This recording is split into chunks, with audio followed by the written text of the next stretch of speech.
الله وعلى آله ومن والاه ما بعد. رضيت بالله ربا وبالإسلام دينا وبمحمد النبي ورسولا. رضيت بالله ربا وبالإسلام دينا وبمحمد النبي ورسولا. رضيت بالله ربا وبالإسلام دينا بمحمد النبي ورسولا. ربي زدني علما وارزقني فهما برحمتك يا أرحم الراحمين. أم- اللهم ارحمنا بترك المعاصي أبدا. اللهم أنت ربي لا إله إلا أنت خلقتني وأنا عبدك وأنا على عهدك ووعدك ما استطعت.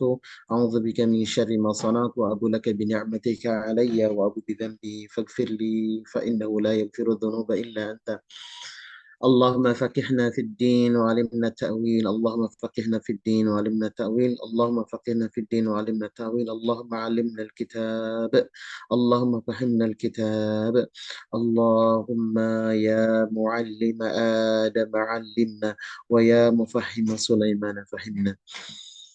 آمين. الفاتحة. أعوذ بالله من الشيطان الرجيم. بسم الله الرحمن الرحيم. الحمد لله رب العالمين الرحمن الرحيم مالك يوم الدين. إياك نعبد وإياك نستعين. اهدنا الصراط المستقيم صراط الذين أنعمت عليهم غير المغضوب عليهم ولا الضالين. آمين. Baik, para jamaah sekalian, eh, Alhamdulillah pada kesempatan pagi hari ini, atas izin Allah Subhanahu wa taala, kita kembali bisa melaksanakan kajian tadabbur Al-Qur'an di uh, uh, Zoom ini yang diprakarsai oleh Ustadz Faisal dan juga teman-teman semuanya tentunya.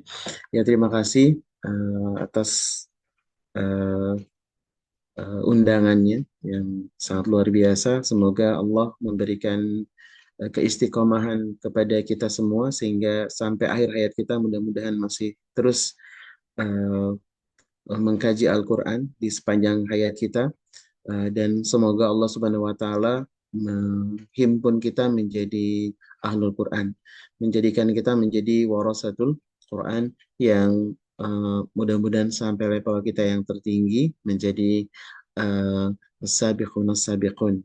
Uh, atau sebagaimana disebutkan di dalam surah Fatir bahwa pewaris Al-Quran itu ada tiga level. Yang pertama adalah zalimun linafsi, yang kedua adalah yang muqtasid, zalimun linafsi yang masih pemula, yang masih terseok-seok mungkin gitu ya dalam ketaatannya, dalam pendekatannya kepada Al-Quran. Kemudian ada yang sudah masuk ke level yang tengah begitu, eh, sehingga ya sudah hampir stabil tapi masih naik turun gitu. Frekuensinya mungkin masih naik turun juga, semangatnya gitu, hamasahnya. Tapi kemudian dengan izin Allah, kalau terus kemudian orang yang di level ini berusaha menaikkan frekuensi pembelajarannya, kemudian juga menaikkan hamasahnya, semangatnya, kemudian juga selalu bersahabat dengan orang-orang yang sedang on proses gitu ya, on progress dalam kajian Qurannya, dan mencari sahabat-sahabat yang keistiqomahannya lebih baik daripada kita. Kemudian juga senantiasa memohon kepada Allah untuk kemudian diistiqomahkan, memohon kepada Allah untuk ditambah ilmu. Mudah-mudahan nanti masuk kepada kelompok orang-orang yang paling mulia dalam pewaris Al-Quran ini, yakni adalah Ahlul Quran, yang kemudian digelari oleh Allah Subhanahu wa taala dalam surah Fatir adalah orang yang sabiq ya, orang yang selalu terdepan ya biiznillah, dengan izin Allah. Nah, dan itulah yang kemudian digelari oleh Allah Subhanahu wa taala dengan uh, Ahlul Quran atau Hammalatul Quran, atau yang kemudian dijanjikan nanti menjadi Ahlul Jannatu Aden, yang akan diberikan oleh Allah Subhanahu wa taala Jannatu Aden. Amin ya Allah ya rabbal alamin. Baik, salat dan salam semoga senantiasa Allah curahkan kepada kekasih Allah Subhanahu wa taala, yang kita berharap juga bisa menjadi kekasih beliau, dan kita juga bisa mengasihi beliau ya. Dan juga salawat dan salam ini semoga juga senantiasa Allah curahkan kepada Nabi Muhammad SAW dan seluruh keluarganya, juga seluruh sahabatnya, tabi'innya, dan seluruh umatnya. Dan kita berharap semoga kita, keluarga besar kita juga mendapatkan limpahan dari salat dan salam itu. Dan mudah-mudahan kala di akhirat Rasulullah SAW mengenali kita, membela kita, dan memberikan syafatul uzma kepada kita. Amin ya Allah ya Rabbal Alamin. Baik, Kang Faisal, juga teman-teman sekalian, ini dari mana saja? Ada yang dari Bandung ya, Eh, Garut pasti ada. Tasikmalaya ada nggak Kang Faisal? Saya ya, dari Tasikmalaya ada saya. Palembang, Masya Allah, Titi dari Palembang. Kemudian dari mana lagi? Bekasi, eh, Kota Baru, Kalsel, Masya Allah, Barakallah. Dari mana lagi? Eh, Baik ya, ternyata jauh-jauh ya teman-teman. Tapi eh, dengan izin Allah, Malang juga ada, Bogor. Barakallah ya, Bogor, Malang. Eh, Tentu saja ini mungkin Sidoarjo, Masya Allah dari Sidoarjo juga ada ya. Ini Alhamdulillah ya, dengan izin Allah kita bisa berjumpa melalui platform Zoom ini ya. Semoga ini adalah pagi yang betul-betul menghimpun kita, karena apa namanya, kita bertemu tuh bukan untuk sesuatu yang sepele, tapi kita bertemu untuk sesuatu yang sangat agung, luar biasa. Dan ini adalah sebagaimana yang disebutkan Allah dalam surah Al-Ankabut, bahwa amalan terbaik atau amalan terbesar dalam hidup kita itu dua ya. Satu, mengkaji Al-Quran. Yang kedua adalah sholat. Dan kita dihimpun bukan dengan dunia ya. Kita dihimpun oleh Allah ternyata dalam kecintaan kepada Allah, dalam kecintaan kepada Al-Quran, dan kecintaan kepada agama ini ya.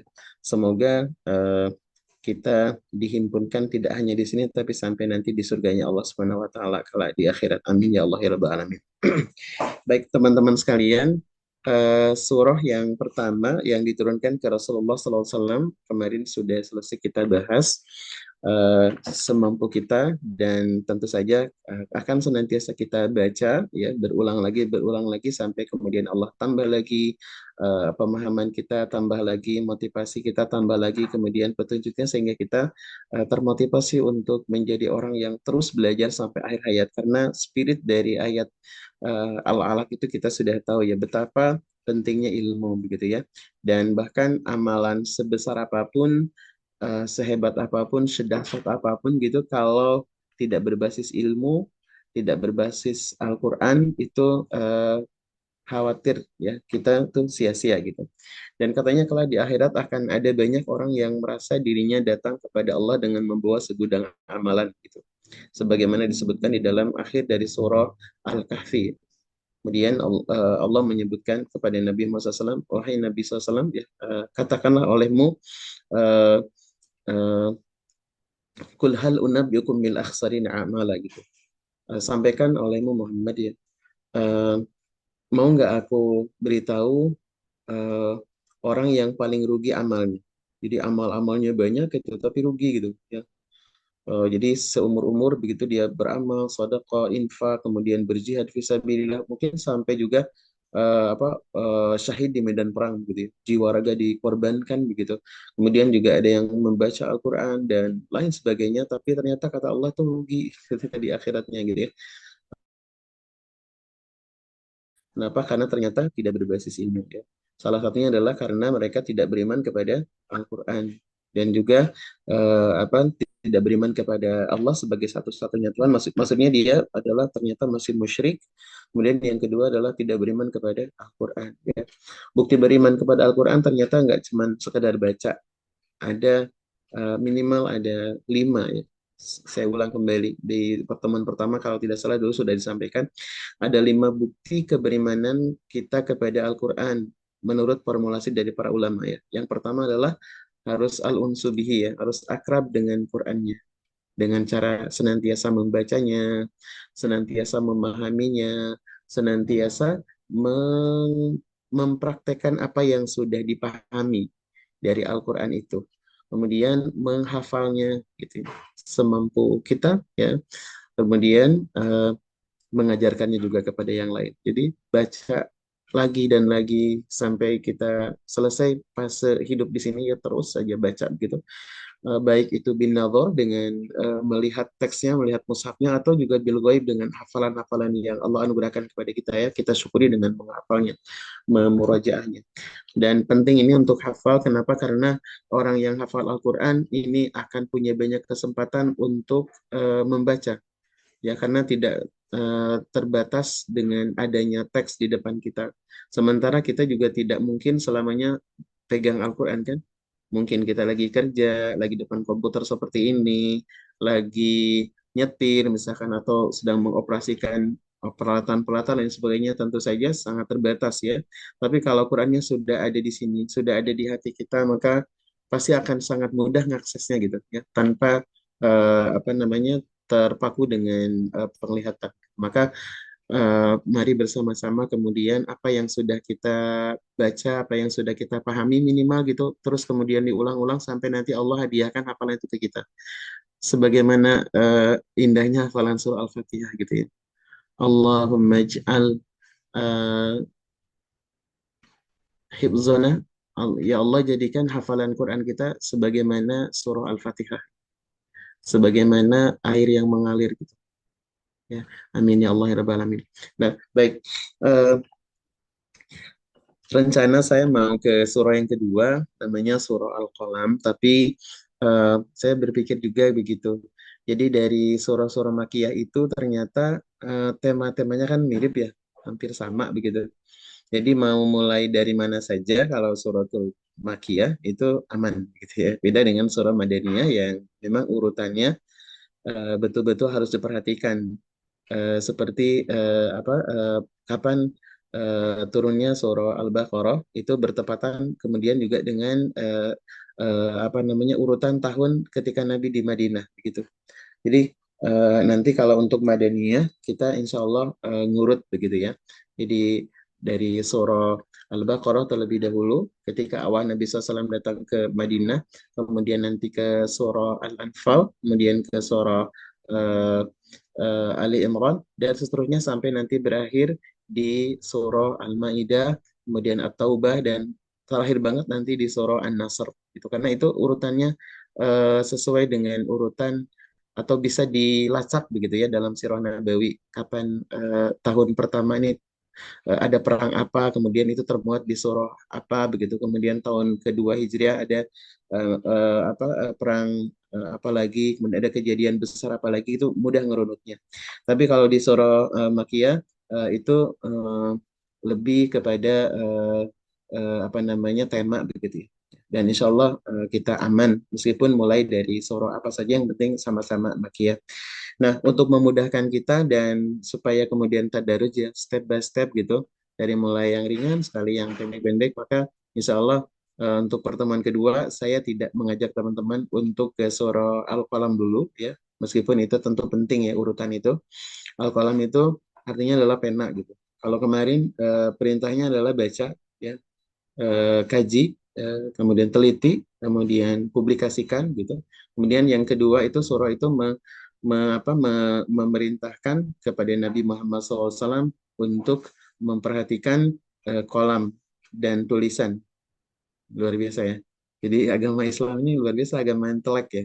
Agama Islam ini ternyata adalah agama yang akademik banget gitu ya, dan mendobrak tradisi yang cuman dengar gitu, bandung kuping, kemudian diajak umatnya untuk kemudian melek baca, melek literasi, dan tidak hanya sampai di situ. Setelah baca, teliti, analisis begitu ya, kemudian setelah itu harus ditulis gitu ya. Makanya ada banyak ulama yang memerintahkan kita dalam kitab-kitab ta'lim gitu untuk kemudian mengikat ini, dan berdasar dari sabda Rasulullah SAW ya, bahwa apa namanya ikatlah ilmu itu dengan tulisan ya. Tapi kalau kata Al-Jazari sorry, kata Imam Al-Jarnuzi ya dalam Talimul Muta'alim sebutkan bahwa jangan menulis sesuatu yang belum dipahami. Jadi pahami, baca, pahami gitu. Kalau sudah betul-betul paham baru tulis gitu ya. Supaya apa? Khawatirnya nanti kalau kita sudah menulis dan kemudian ternyata pemahamannya belum benar gitu. eh, Ya, khawatirnya nanti dibaca oleh orang lain, padahal itu belum pemahaman yang maksimal dari kita gitu ya. Eh, atau juga pemahaman yang minimal juga nggak apa-apa gitu ya, tapi sudah sudah klop lah begitu ya. Nah, maka baru kemudian kita tulis dan usahakan tulisannya bagus katanya. Ya, ini motivasi aja karena saya juga tulisnya tidak begitu bagus ya. Jadi kadang suka bingung membaca tulisan yang kadang baru beberapa hari gitu. Gitu ya, apa maksudnya gitu. Nah, makanya diusahakan ini kalau ahwat saya kira jangan diragukan ya tentang tulisan kecuali kalau ibu dokter, kalau bapak dokter eh, karena itu urusannya yang membacanya beda ya. Membacanya orang yang betul-betul ahli memahami tulisan eh, para dokter itu gitu ya. Tapi kalau untuk talim diusahakan tulisan yang bagus gitu ya. Kemudian rapi gitu sehingga sangat terbantu nanti ketika kita mau murojaah, mau mutolaah lagi gitu ya. Nah, jadi teman-teman surah Al-Qalam nanti Allah sampai bersumpah ya dengan nun ya. Nun wal qalam demi qalam sampai pena ini dijadikan sebagai objek sumpah oleh Allah ya, dan tidak semata-mata Allah menjadikan makhluknya sebagai objek bersumpah kecuali itu penting banget untuk diperhatikan oleh manusia gitu, demi pena gitu ya. Penanya bisa yang pena yang kemudian kita pakai ini atau demi kolam yang Allah ciptakan di awal-awal penciptaan makhluk ya, yang mencatat segala sesuatu yang terjadi begitu atau yang akan terjadi. Tapi juga bisa demi pena. Jadi betapa pentingnya pena ini. Dan kita bisa ngomong seperti ini kan gara-gara hasil baca kan. Dan baca itu adalah tulisan. Tulisan itu adalah hasil karya dari pena ini. Jadi saya berpikir betapa agama ini, agama Islam kita ini adalah agama yang betul-betul akademik gitu ya. Melek literasi itu diajarkan dari 1.500 tahun yang lalu gitu. Jadi kalau sampai hari ini masih ada kaum muslimin yang belum melek baca Al-Quran, belum melek menulis gitu, kemudian meneliti gitu. Jadi sedih gitu ya. Jadi kita nih harus jadi pelopor lah ya, minimal di keluarga kita masing-masing. Jadi kan baca Al-Quran, baca buku itu menjadi tradisi di keluarga kita sehingga kapanpun, dimanapun apa namanya orang melihat kita atau anggota keluarga kita melihat kita tuh itu adalah orang yang sangat apa namanya eh, terbiasa untuk membaca gitu. Ya, anak-anak kita misalkan melihat kita lebih banyak durasinya bersama dengan teks daripada eh, dengan ini gitu ya. Ya, di sini juga banyak hal yang kemudian kita bisa akses begitu ya. Kitab-kitab, buku-buku, buku PDF dan sebagainya, ya bahkan gitu ya untuk hanya sesuatu yang kemudian praktis-praktis. Tapi ada kenikmatan tersendiri ketika kita membuka buku-buku yang bentuknya lembaran seperti ini ya. Ada suara gitu ya, ada rabaan-rabaan itu gitu ya. Eh, dan itu insya Allah tangan ini tentu nanti akan bersaksi di hadapan Allah bahwa dia pernah atau banyak sekali dalam hari-harinya dipakai untuk membuka lembaran-lembaran itu ya. Nah, baik. Tapi sebelum lebih lanjut ke surah Al-Qalam, saya akan mengajak ke surah yang pendek dulu aja untuk pagi hari ini. Kita akan masuk ke surah namanya Al-Asr. Teman-teman tolong buka silakan surah Al-Asr. Kalau di Mushaf Tahfidz atau di Mushaf Madinah itu ada di halaman 601. Halaman 601. Sudah ditemukan? Ada ya, insya Allah. Karena ini yang favorit dalam salat biasanya. Untuk salat-salat yang simple-simple begitu ya.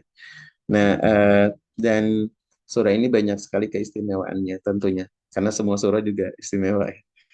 Dan ini adalah salah satu di antara surah yang pendek, yang terpendek. Jadi ada 3 surah yang sangat pendek, hanya 3 ayat. 3 surah isinya 3 ayat ya.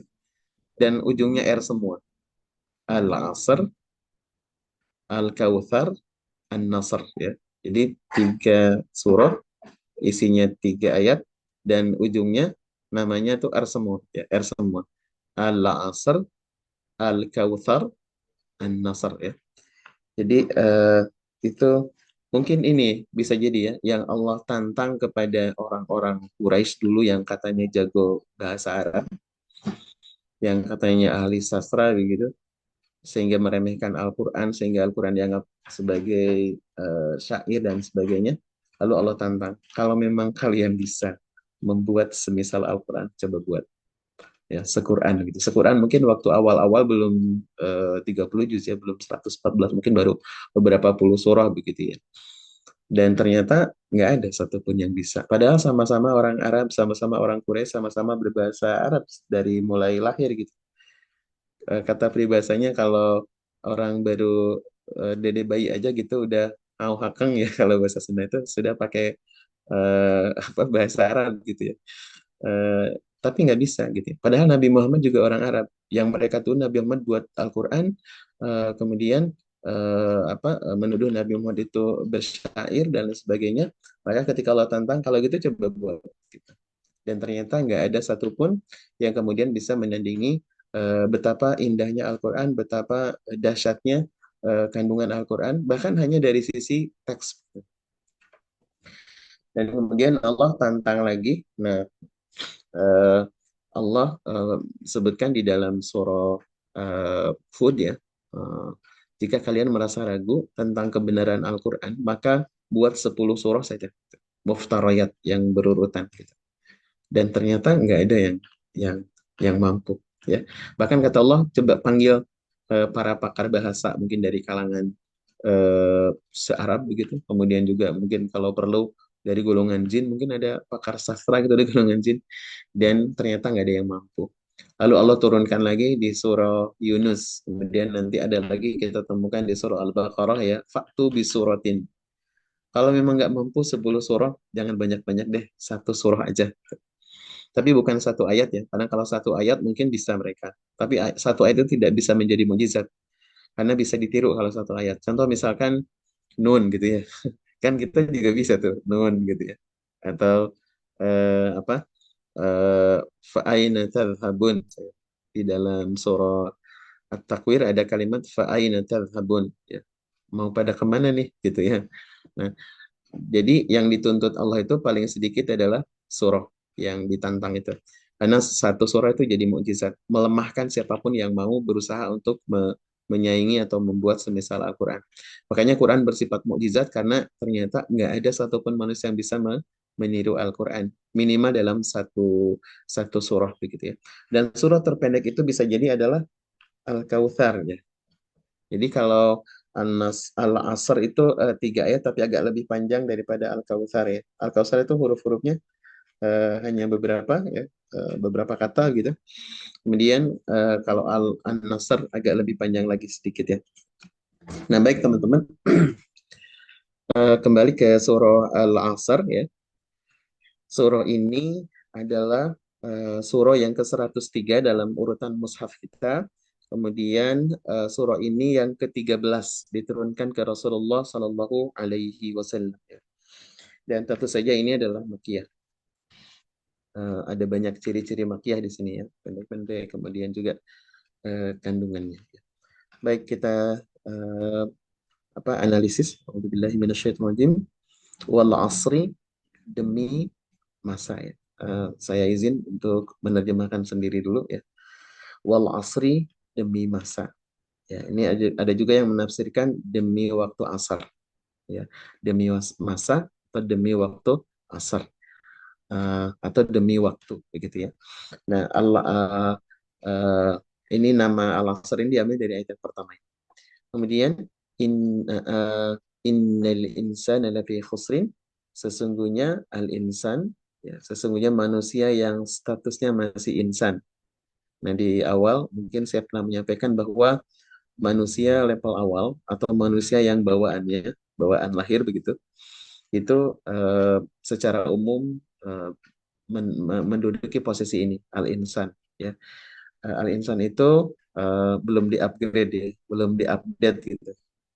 Kayak misalnya kita beli laptop gitu, yang semuanya ori, bawaannya dari situ ya, OS-nya misalkan atau kemudian oh, apa namanya segala aplikasinya asli begitu. Nah pada saat mulai diinstal tuh biasanya agak lambat ya. Ternyata minta diupdate gitu. Nah, manusia juga mungkin seperti itu ya. Dan manusia yang level awal itu namanya insan. Sehingga insan ini banyak sekali keburukannya karena belum diupdate dengan ilmu, belum diupdate dengan ibadah begitu ya. Dan di posisi ini biasanya orang-orang musyrik sih.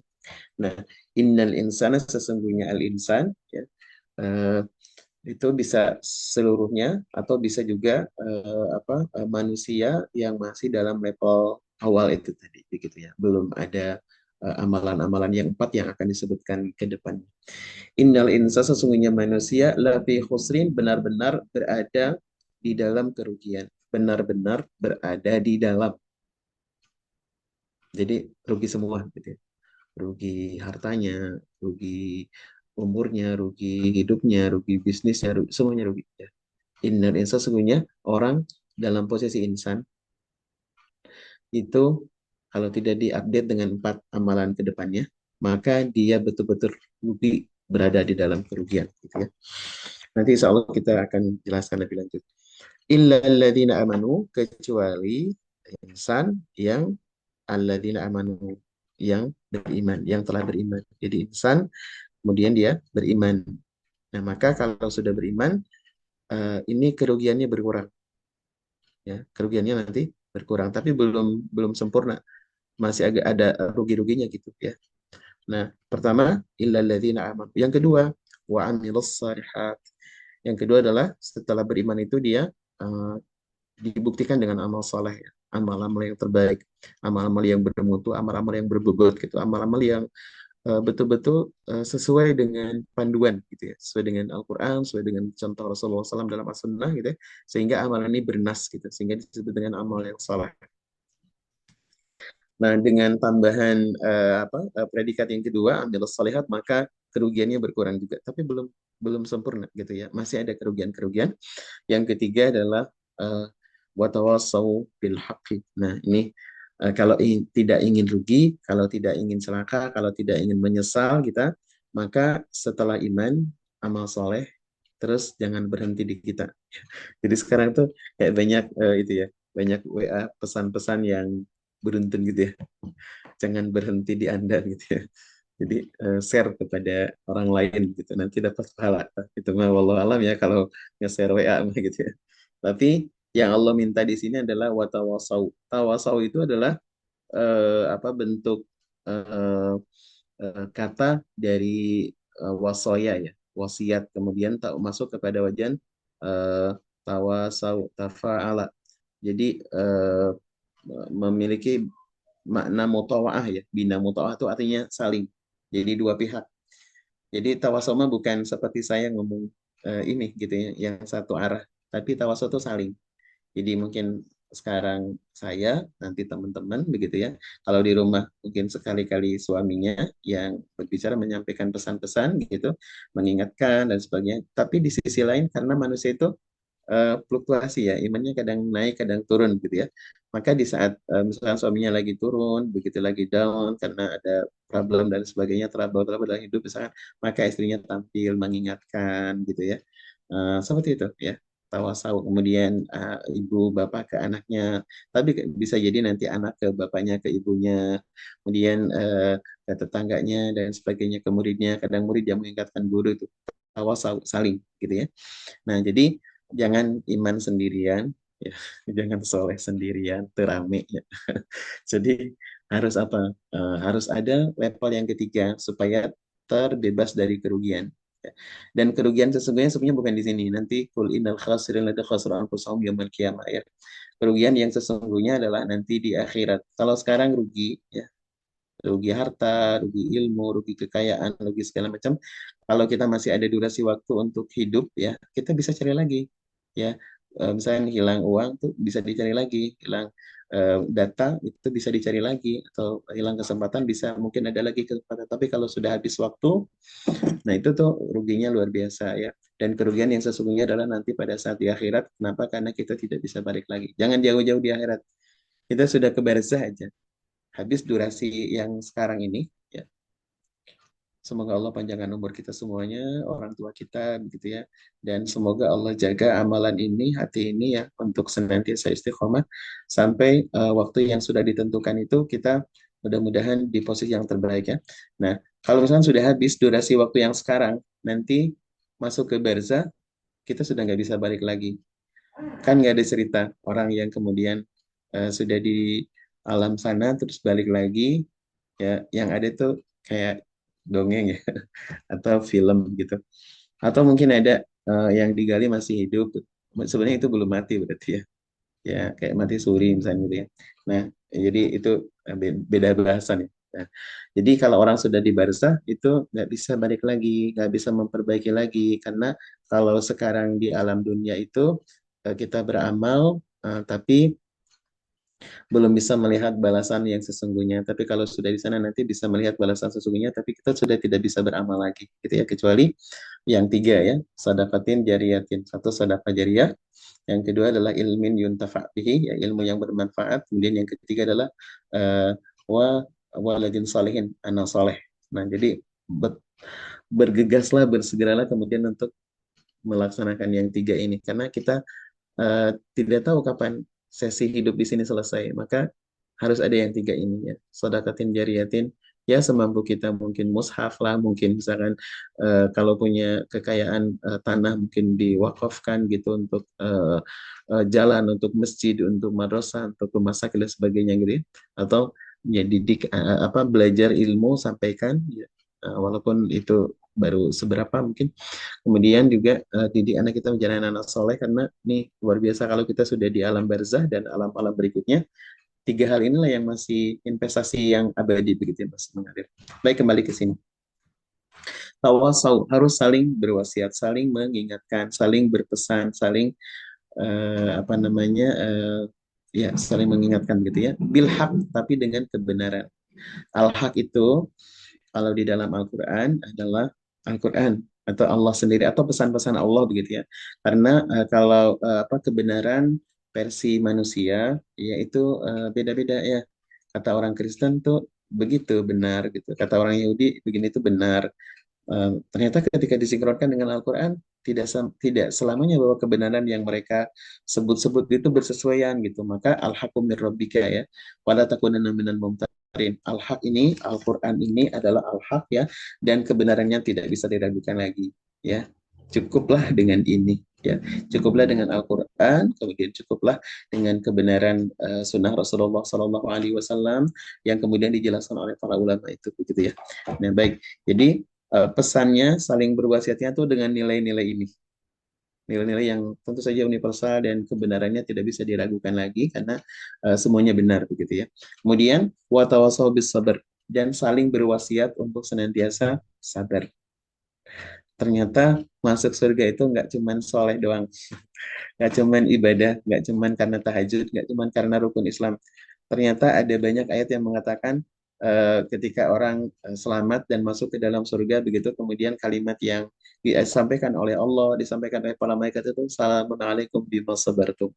Selamat ya kalian karena kalian sudah sabar ketika di dunia. Jadi kita harus diingatkan, harus ada mengingatkan diri ini gitu ya, berwasiat antara diri kita dengan diri kita sendiri misalkan. Karena di sini tuh ada dua pihak ya. Jadi apa mungkin hawa nafsu, kemudian juga dengan kebeningan nurani kita begitu ya. Yang hawa nafsu ini mungkin nanti ada setan yang masuk atau korin ya. Kemudian kalau apa kalau nafsu kita, jiwa kita yang murni itu kemudian yang atau hati nurani kita tuh akan membisikkan kebaikan yang dibisiki juga mungkin oleh malaikat begitu ya. Nanti itu saling gitu ya. Maka sing menang tak ya, yang apa yang nurani itu, yang murni itu, yang kebenaran itu gitu ya. Dan harus saling mengingatkan gitu ya. Dan kemudian juga dengan nafas kita, dengan anpus kita itu istri misalnya gitu ya. Kan belahan jiwa gitu ya. Atau juga dengan anak gitu ya. Dengan ring satu gitu ya. Dengan orang-orang yang betul-betul ada di dalam lingkungan kita tuh saling berpesan bisabri dengan sabar. Allah menyebutkan di dalam Al-Quran tentang salat misalnya. Wasta'inu bis sabri was salah. Ya ayyuhalladzina amanus biru wasabiru. Selalu ada sabar, sabar, sabar, sabar. Dan nanti di surah Makkiyah ini Rasulullah SAW juga ketika menghadapi tantangan berat menyampaikan ayat-ayat ini kepada orang-orang yang memusuhi beliau, ya, bahkan dari kalangan keluarganya beliau sendiri, Allah berpesannya pasbir, pasbir, pasbir, bersabarlah, bersabarlah, bersabarlah gitu ya. Dan sabar itu tentang keistiqomahannya, sabar itu tentang waktu. Jadi nggak bisa disebut sabar orang yang baru sekali gitu, enggak. Sabar itu butuh durasi, durasi waktu ya. Dan sabar itu berat pasti. Karena pahala sabar itu surga ya. Kata penceramah, kata motivator, kenapa sabar itu berat? Karena pahalanya apa? Surga. Kalau cuman apa namanya jam dinding atau kemudian kipas angin ya, seperti dalam lomba-lomba Agustusan gitu, atau sepeda misalnya ini, pasti itu tidak seberat itu sabar itu. Gitu ya. Nah, maka harus saling mewasiati untuk bersabar ya. Misalkan ada yang ngeluh gitu ya, eh, aduh ya Allah gitu, Kak, berat banget gitu ya hidup ini gitu. Dengan kurangnya rezeki, misalkan dengan terbatasnya ilmu, dengan apa tantangan dari pasangan, dari anak, dari istri atau dari tangga, misalkan atau dari atasan atau dari bawahan dan sebagainya misalnya gitu ya. Maka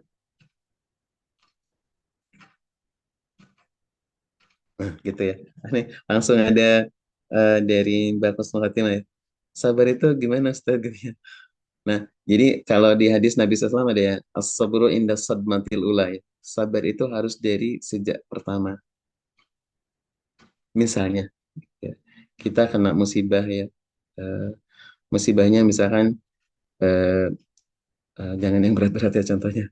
Misalkan, apa namanya, eh, kesiangan, bangun tahajud misalnya gitu ya. Itu keren banget gitu ya.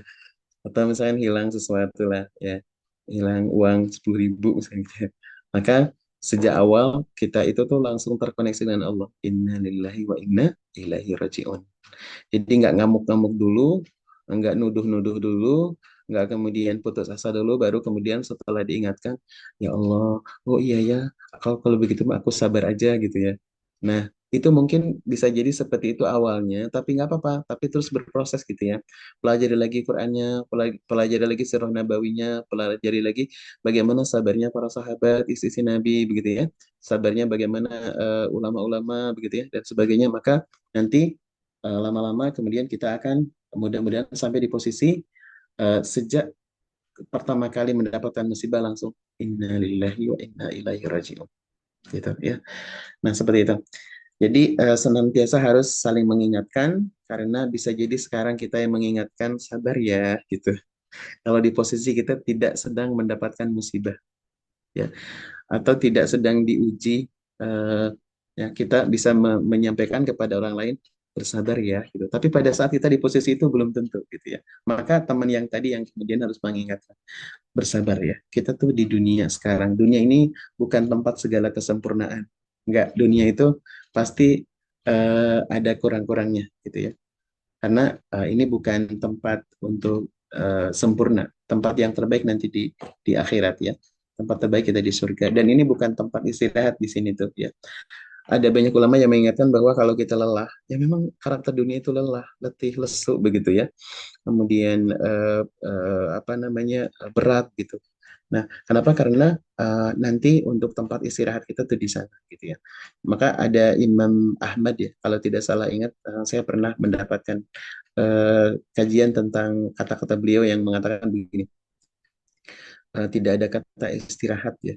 Istirahat itu ketika kita masih di dunia. Tidak ada kata istirahat ketika kita masih di dunia. Istirahat itu kalau kita sudah melangkah menuju surga dan neraka sudah ada di belakang gitu. Barulah kemudian kita beristirahat di tempat istirahat yang terbaik. Hasunat mustaqoroh di tempat istirahat yang terbaik. Baik, dari awal sedikit ya. Wal asri. Al asr itu dijadikan sebagai objek sumpah oleh Allah. Wal asri, demi masa, demi waktu. Ini pasti penting banget ya. Kata para ulama, kita eh, tidak boleh bersumpah dengan selain Allah.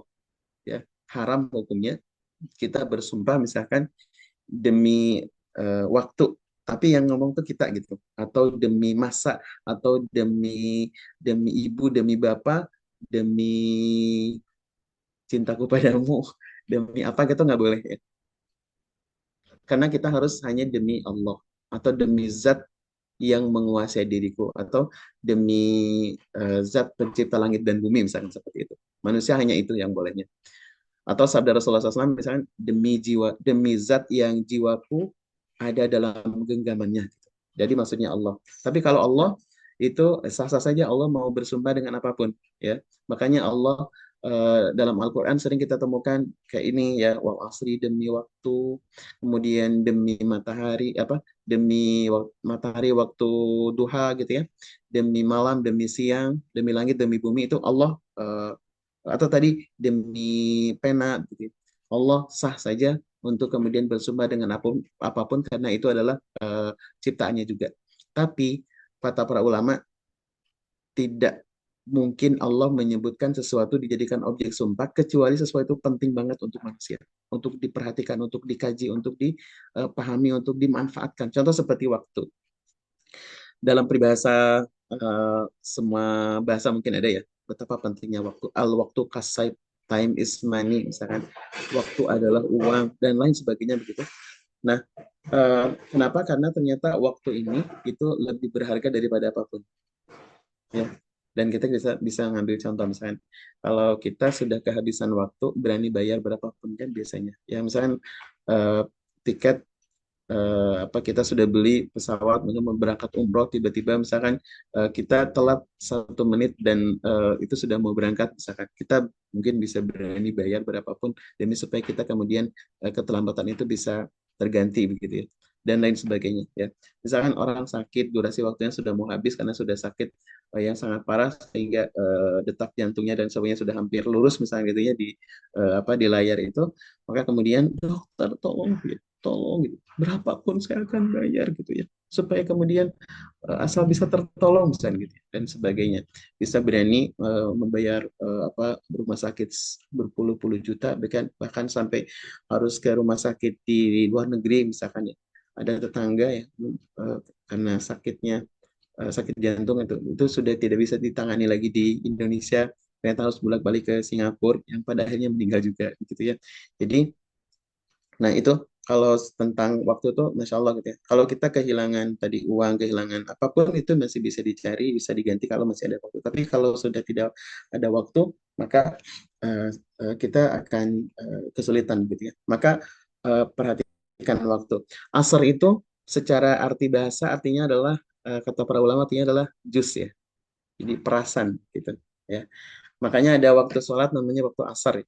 Waktu asar itu adalah waktu di mana manusia sudah bekerja selama mungkin apa 8 atau 9 jam gitu ya dari pagi sudah terperas keringatnya maka karena sudah terperas peras keringat telah terperas tenaga telah terperas pikiran gitu maka waktu itu disebut dengan waktu asar katanya. Waktu yang sudah terperas dan kalau orang sudah masuk di masa itu katanya nanti akan merasa rugi contoh misalkan kita hari ini, nauzubillah ya, kita hari ini bekerja tapi kurang maksimal misalkan. Kemudian belajar tapi kurang maksimal gitu ya. Dan sampai di apa nanti di waktu asar kemudian lihat ke belakang ternyata ini belum dikerjakan, ini belum dikerjakan, ini belum selesai, ini belum selesai, masa akan merasa rugi. Makanya katanya bisa jadi al asr itu adalah waktu durasi hidup manusia yang sudah masuk di waktu asar. Kayak misalkan usia manusia umat Nabi Muhammad rata-rata 60 tahunan. Di usia asarnya kira-kira mungkin 50 ya atau 55, 56 gitu ya atau berapalah gitu ya. Yang sudah mendekati waktu maghribnya. Waktu maghrib mungkin waktu yang tenggelam, maksudnya di meninggal begitu ya. Mungkin waktu asarnya di usia 60 atau 50-an akhir begitu ya. Nah, saat-saat seperti itu katanya manusia akan merasa rugi. Innal insana lafi khusrin. Akan merasa rugi di usia asarnya. Kita sering dengar mungkin yang sudah masuk di usia itu ya, kayak nenek kita, kakek kita, bapak kita, ibu kita, jang gitu ya. Kalau dalam bahasa Sunda ya, manfaatkan waktumu gitu, neng, agar gitu ya. Nanti kalau sudah tua mah susah gitu ya, mau ngafal susah gitu ya, hanjakal gitu ya, hanjakal, hanjakal tuh eh, apa bahasa Indonesia ya gitu ya. Jadi manfaatkan waktu itu. Maka ada iktanim khomsan qabla khamsin ya. manfaatkan apa namanya yang lima perkara perkara sebelum datang lima perkara. Waktu hidup sebelum mati, sehat sebelum sakit, kemudian waktu muda sebelum masuk, waktu tua, lapang sebelum sempit dan sebagainya. Gitu ya. Nah, wal asri demi masa. Al asr ini teman-teman salah satu nama waktu dalam bahasa Arab ya. Ada al asr, ada yang pertama tuh ad-dahr. Ad-dahr yang seperti di dalam surah Al-Insan, hal ata 'alal insani hinum minad dahri. Ad-dahr itu adalah waktu untuk semesta. Jadi semesta sudah tercipta, sudah ada, ya kita belum ada kan ya. Itu waktu semesta mungkin kayak miliaran tahun ya. Kalau bumi misalnya kira-kira sekitar 5 miliar tahun gitu. Kemudian tata surya katanya sekitar 13 miliar tahun yang lalu dan wallahu alam ya. Itu tuh namanya adalah ad-dahr.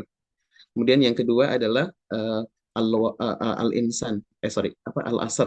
Al-asr itu ada yang mengatakan adalah durasi untuk hidup manusia. Mungkin dari Nabi Adam itu kira-kira mungkin 10.000 tahun yang lalu ya sampai kemudian nanti kiamat gitu. Itu tuh asar manusia atau asar diri kita. Saya misalnya katanya lahir sudah tua ya 78. Jadi eh, kalau diukur dengan usia Nabi Shallallahu Alaihi Wasallam ya kalau lahir tahun tanggal 27 Agustus 1978. Kemudian kalau diukur dengan usia Nabi 63 tahun maka akan berakhir di 2042. Sekarang 2024. Jadi durasinya kalau gitu ya itu juga kalau maksimal gitu. Nah, Allah alam ya. Itu baik, terima kasih ya. Baik. Mangga, mangga, mangga silakan dilanjut kegiatannya. Eh, itu ya. Jadi durasi untuk hidup manusia atau hidup seseorang itu namanya al-qasr ya, Allah alam. Kemudian juga ada namanya al-waktu. Waktu itu artinya adalah waktu untuk melaksanakan sebuah pekerjaan. Kayak tadi waktu sholat subuh dari jam sekian sampai jam sekian. Itu waktu namanya. Waktu Zoom dari jam sekian sampai jam sekian. Ya ini sampai jam berapa? Setengah tujuh ya. Nah, kemudian ada namanya uh, ada satu lagi nama waktu itu al-ajal. Ya. Ajal itu adalah akhir dari segala sesuatu. Contoh, misalkan ketika kita punya handphone ini, kemudian terjatuh dan matot, misalnya dia mati total, dan nggak bisa di ngapa-ngapain lagi, gitu ya, nggak bisa diperbaiki, maka itu ada ajalnya. Manusia meninggal itu sampai ajal. Jadi ajal itu adalah akhir dari segala sesuatu ya. Nah, baik kembali ke sini.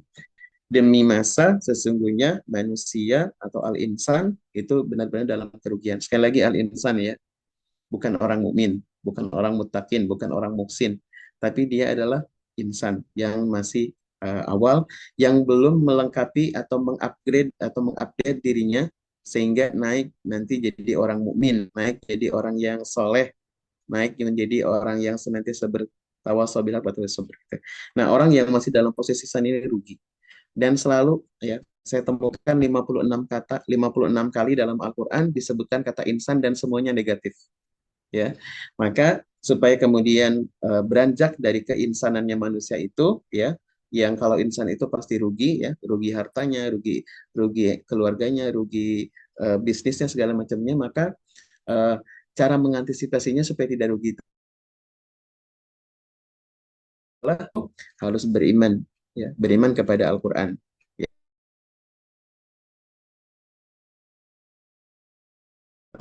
Jadi beriman itu tiga cirinya. Kalau dalam Ahlus Sunnah wal Jamaah, satu harus ikrarun bil lisan, yang kedua adalah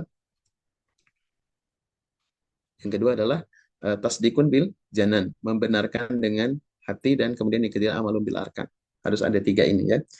Nah, kemudian yang kedua adalah amal soleh. Tentu ini penegasan dari kata iman tadi. Iman tidak hanya di sini, iman tidak hanya di sini, tapi iman juga harus diwujudkan dalam amal soleh. Amal yang terbaik, amal yang bernas, amal yang tidak ria, amal yang kemudian yang uh, terbaik lah pokoknya gitu ya. Nah, jadi itu. Karena kalau tidak ada rukun yang tiga itu, tidak ada lisan, tidak membenarkan di hati, dan tidak ada amal, itu bukan orang mukmin.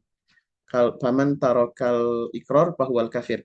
Orang yang tidak mengikarkan dengan lisan, ya, tidak syahadat atau Quran tidak dibaca begitu ya, tidak ada lisannya, maka itu dia adalah orang kafir. Meskipun di sininya membunjah keimanan, misalkan dalam prakteknya juga banyak, tapi di sini nggak pernah gitu. Maka dia kafir. Kemudian yang kedua, dia mungkin mengucapkan, membaca Al-Quran, mengucapkan syahadat dan sebagainya, tapi tidak membenarkan di hati. Dia adalah orang munafik. Ya, lain di lisan, lain di hati. Kemudian yang ketiga adalah orang yang ada pengikrarannya rajin baca Quran, dia bersyahadat, zikir dan sebagainya, kemudian juga membenarkan di hati, tapi nggak ada amal, namanya orang fasik. Ya. Nauzubillah min dzalik. Nah, baik. Kemudian setelah dia iman, beramal, itu harus saling berwasiat dengan nilai-nilai yang terdapat dalam Al-Quran ini supaya kemudian beriman, supaya kemudian beramal soleh, begitu. Ya, kemudian juga harus saling uh, apa namanya berwasiat untuk bersabar. Sabar dalam beriman ini, sabar dalam beramal soleh ini. Ya, sabar itu ada empat ya. Satu, sabar dalam uh, ketika ditimpa musibah, ya. Sabar innalillahi wa inna ilaihi rajiun. Alladzina idza asabatu musibatun qalu inna lillahi wa inna ilaihi rajiun. Kemudian sabar ketika kita menghindari maksiat, ya. Ya, sabar menghindari maksiat berarti sebenarnya masih suka tapi Allah nggak suka, maka berhenti gitu ya, padahal masih suka. Kemudian yang ketiga adalah sabar ketika dalam beribadah, ya, dalam ketaatan kepada Allah Subhanahu wa taala, ya. Bangun subuh tuh harus pengennya mah jam 6 gitu. Kayak di Saudi gitu ya, jam 6. Tapi kemudian karena Allah mintanya kita bangun sesuai dengan jadwal yang sudah dijadwalkan Allah gitu ya, maka ikuti begitu ya. Makanya wastabir alaiha. Kalau ngajarin sholat tuh ada tambahnya. Wa'mur ahlaka bis sholati wastabir alaiha. Ajarkan anak-anakmu, keluargamu tuh sholat dan bersabarlah dalam mengajarkan sholat itu. Karena sholat itu durasinya Allah yang ngatur waktunya. Ya. Kemudian ya minimal itu ya. Sabar dalam ketaatan, jadi yang kedua adalah sabar dalam menahan kemaksiatan, atau sabar juga dalam eh, apa namanya musibah, ya minimal tiga ya yang saya ingat. Nah, baik teman-teman sekalian, di pagi hari ini mungkin itu yang bisa saya sampaikan mengenai surah ini. Pasti banyak sekali kekurangan-kekurangannya. Nanti silakan kaji lagi lebih mendalam ya. Hanya eh, apa namanya mungkin untuk mengingatkan kembali, manfaatkan waktu ya, durasi waktu ini sebaik-baiknya karena bekal kita hari ini saja. Pastikan bekal kita tuh hari ini gitu ya. Dan ini adalah hari terakhir bisa jadi ya. Karena kita tidak dikasih bocoran, tidak ada notifikasi bahwa besok kita masih hidup. Jadi manfaatkan, mudah-mudahan ini menjadi hari yang terbaik. Dan kalau Allah izinkan kita masih ada hari besok, maka camkan di hati kita itu adalah hari yang terakhir bisa jadi. Maka sholatnya harus seperti sholat yang wada gitu, seperti sholat yang terakhir gitu ya. Kemudian ketika kita ngaji Quran, jadikan itu yang paling khusyuk gitu ya, yang paling mendalam gitu. Kenapa? Karena khawatirnya besok nggak ada lagi begitu ya. Jadi manfaatkan apa namanya memperkuat iman, manfaatkan durasi hidup kita ini yang hari ini tuh ya untuk beramal soleh dengan sebaik-baiknya. Kemudian yang ketiga, share ya ilmu kita, pengalaman kita berquran ini kepada yang lain supaya kemudian orang yang pun merasakan hal yang sama seperti yang kita rasakan begitu ya. Kemudian juga berwasiat untuk sabar. Ketika orang lain merasa misalnya jemu dan lain sebagainya, maka motivasi begitu ya dengan bersabar seperti itu. Wallahu alam bisawab. Mungkin ada yang ya ya Titi ya, Afwan ya, sama-sama terima kasih ya. Mungkin ada yang mau bertanya atau berkomentar atau kemudian menambahkan, barangkali ada waktunya Kak Kang Faisal, saya kembalikan dulu ke Kang Faisal ya. Siap Ustaz, Alhamdulillah, jazakallah khairan kasiran Ustaz atas pencerahannya pagi hari ini. Silakan teman-teman semua resen atau chat aja ya langsung ke kolom chat bila ada yang mau disampaikan atau ada yang mau bertanya atau ada keluh kesah ya dalam hatinya boleh ditanyakan. Kalau tidak ada, insya Allah mungkin dicukupkan ya Ustaz. Ya, baik. Kalau begitu, karena waktu juga ya sudah 6:30 ya. Selamat beraktivitas hari ini.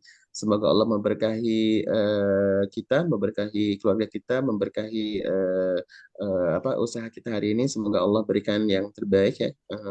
Dan semoga Allah hindarkan kita dari segala fitnah, malapetaka, mara bahaya, musibah dan penyakit. Dan bagi saudara kita yang sakit, semoga Allah berikan kesabaran dan diberikan kesembuhan. Dan bagi yang berencana untuk melakukan safar atau umroh, haji dan sebagainya, dan melaksanakan juga nazar-nazar dan sebagainya, semoga Allah mudahkan ya. Itu dan kemudian di akhir pertemuan ini saya ucapkan terima kasih yang sebesar-besarnya Kang Faisal dan pada seluruh jamaah. Semoga Allah mempertemukan kita kembali di kesempatan yang akan datang dan saya sampaikan aku lupa hadza wa astagfirullah li wa lakum. Assalamualaikum warahmatullahi wabarakatuh. Waalaikumsalam warahmatullahi wabarakatuh. Alhamdulillah, jazakallah khairan kasiran Ustadz atas Saya ilmunya, pencerahannya. sama-sama. Sama-sama Semoga ya. menjadi bekal untuk kita semua dalam Amin. menjalani kehidupan ini dan tentunya semoga kita semua bisa istiqomah mungkin ya Amin. dalam Amin. Amin. Amin. Amin. dalam menjalani kehidupan ini.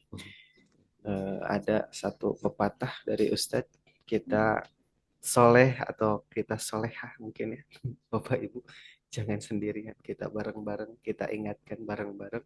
Semoga tidak ada yang namanya kebetulan. Insya Allah, Allah takdirkan semua, Allah skenariokan semua. Mungkin kita dicukupkan sekian, kita lanjutkan minggu depan ya, insya Allah Kamis subuh. Semoga menjadi saksi bahwa kita merencanakan kajian tadabur ini, mencoba untuk mendekat dengan Al-Quran, dan tentunya boleh diajak kerabatnya, keluarganya, sahabatnya, atau siapapun yang ingin bergabung di kajian tadabur ini. Kita tutup mungkin ya, Bapak Ibu, dengan istighfar sepenuh rasa. Astagfirullahaladzim, astagfirullahaladzim, astagfirullahaladzim. Ditutup dengan doa kafaratul majelis. Subhanakallahumma wa bihamdika asyhadu alla ilaha illa anta astaghfiruka wa atubu ilaik. Terima kasih banyak Ustadz, teman-teman semua, Bapak Ibu, jamaah sekalian. Kita akhiri pertemuan kali ini dengan salam ya. Wassalamualaikum warahmatullahi wabarakatuh. Waalaikumsalam warahmatullahi wabarakatuh. Terima kasih Kang Faisal, terima kasih semuanya. Mohon Izin live, Ustadz. izin live ya.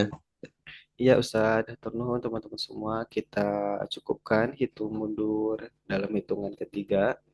Satu, dua, tiga. Assalamualaikum warahmatullahi wabarakatuh.